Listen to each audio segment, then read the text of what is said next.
নমস্কার, ফ্যামিলি কিচেনে সবাইকে স্বাগত। আজকে আমি বানাবো পমফ্রেট ফ্রাই।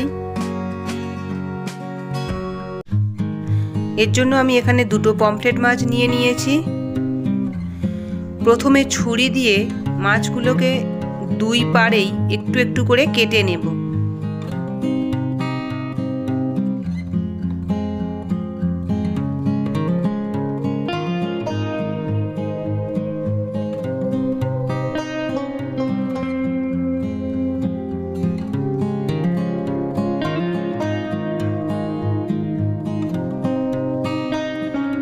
এবার একটা বাটিতে নিয়ে নেব লঙ্কার গুঁড়ো, সামান্য হলুদ গুঁড়ো, ধনের গুঁড়ো, আদা রসুন বাটা,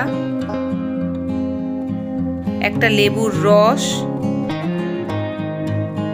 পরিমাণ মতো লবণ। ভালো করে এটাকে মিশিয়ে নেব।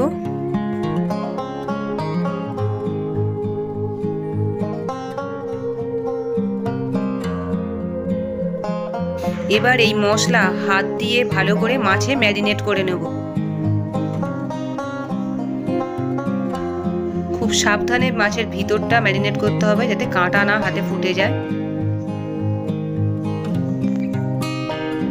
এইভাবে দুটো সাইডই খুব ভালো করে মশলা মাখিয়ে নেব।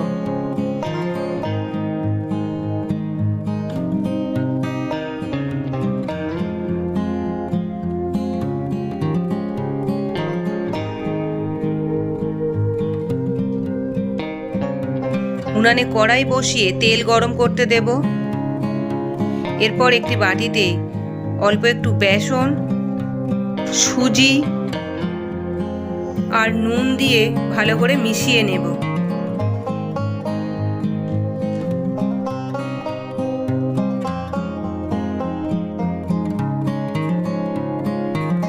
এরপর ম্যারিনেট করে রাখা মাছ এর মধ্যে দিয়ে ভালো করে কোট করে নেব।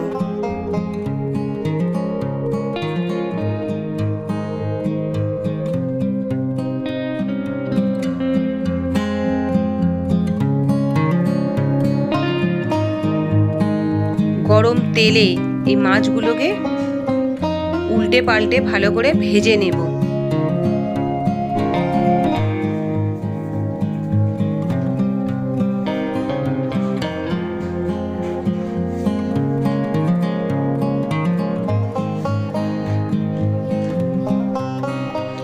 ভাজা হয়ে গেলে মাছটাকে তুলে নেব, নিয়ে টিস্যুর ওপরে রাখবো যাতে অতিরিক্ত তেলটা না থাকে। এইভাবে অন্য মাছটিকেও ভেজে নেব। আমার পমফ্রেট ফ্রাই একদম রেডি। এটা বাড়িতে অবশ্যই এইভাবে বানাবেন। ভালো লাগলে লাইক বা কমেন্ট করে জানাবেন, পারলে শেয়ার করবেন। নমস্কার।